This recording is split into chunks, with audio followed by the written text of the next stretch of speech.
This file photo taken on October 26, 2017 shows North Korean soldiers looking south at the truce village of Panmunjom in the demilitarized zone on the border between North and South Korea.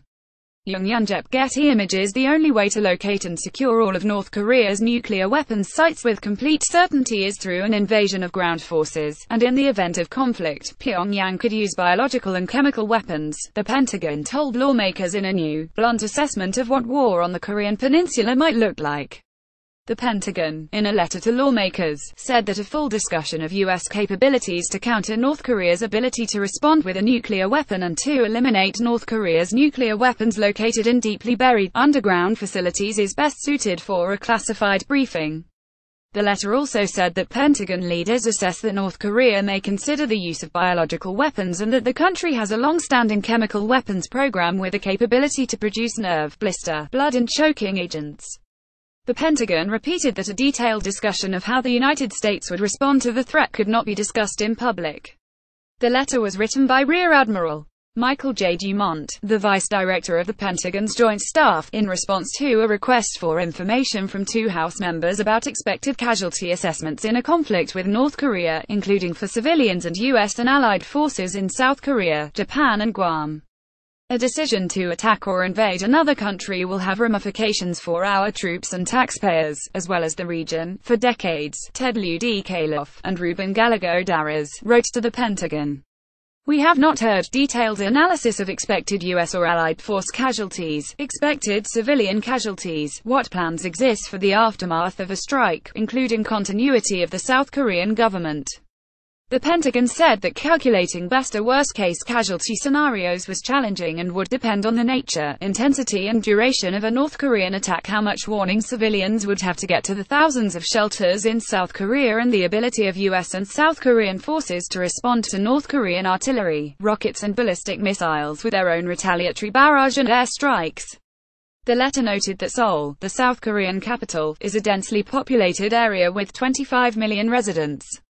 Any operation to pursue North Korean nuclear weapons would likely be spearheaded by U.S. Special Operations troops. Last year, President Barack Obama and then Defense Secretary Ashton B. Carter gave U.S. Special Operations Command a new, leading role, coordinating the Pentagon's effort to counter weapons of mass destruction. SOCOM did not receive any new legal authorities for the mission but gained influence in how the military responds to such threats.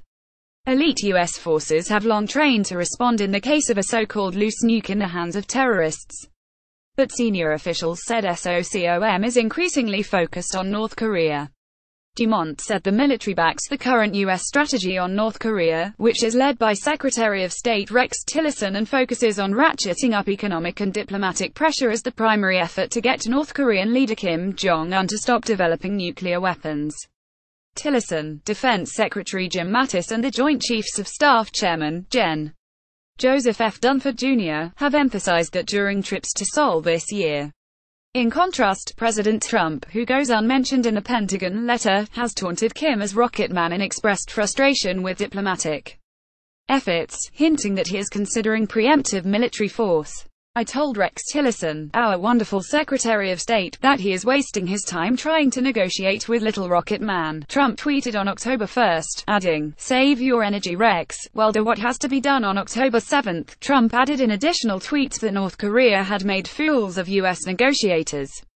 "Sorry, but only one thing will work," he said. Mattis and other Pentagon leaders have often cited the grave threat faced by Seoul, but the military much less frequently draws attention to its plans for an underground hunt for nuclear weapons. Air Force Colonel Patrick Ryder, a Pentagon spokesman, said that Dumont and other Pentagon officials had no additional comment about the letter.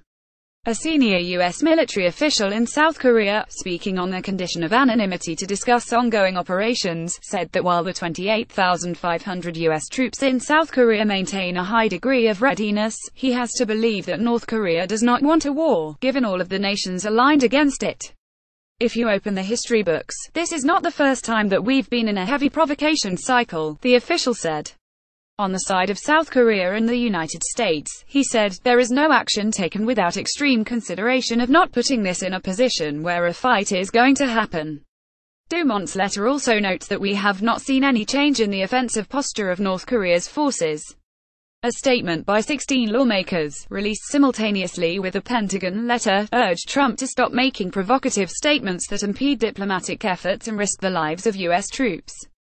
The Pentagon's assessment underscores what we've known all along: there are no good military options for North Korea, said the statement, organized by Liu and Gallagher and signed by 14 other members of Congress who are veterans, all but one of them Democrats. In a telephone interview, Liu said that the intent of asking the Pentagon for information was to spell out the cataclysmic consequences of war with North Korea and the aftermath. It's important for people to understand what a war with a nuclear power would look like, said Liu, citing estimates of 300,000 dead in the first few days alone. More than 100,000 Americans are potentially at risk. Liu, who spent part of his time in the Air Force on Guam preparing for military action against North Korea, called the letter a confirmation that a conflict would result in a bloody, protracted ground war. The Joint Chiefs, he believes, are trying to send a message to the American public, he said. This is grim, Liu said. We need to understand what war means. And it hasn't been articulated very well. I think they're trying to articulate some of that. Gallagher said that he wanted information because of what he sees as a cavalier attitude in the White House about military action in North Korea. The idea that a ground invasion would be needed to secure nuclear weapons is eye-opening, he said, and raises the possibility of the U.S. military losing thousands of troops. I think that you're dealing with career professionals at the Pentagon who realize that the drumbeats of war could actually end up leading us to war, he said. They want to make sure that there is full transparency and information out there about what can occur if our civilian leaders make wrong calculations. The Pentagon letter also notes the possibility of opposition from China or Russia. The Department of Defense maintains a set of up-to-date contingency plans to secure our vital national security interests, Dumont wrote. These plans account for a wide range of possibilities, including third-party intervention, and address how best to contain escalation. The letter says that both Russia or China may prefer to avoid conflict with the United States, or possibly cooperate with us.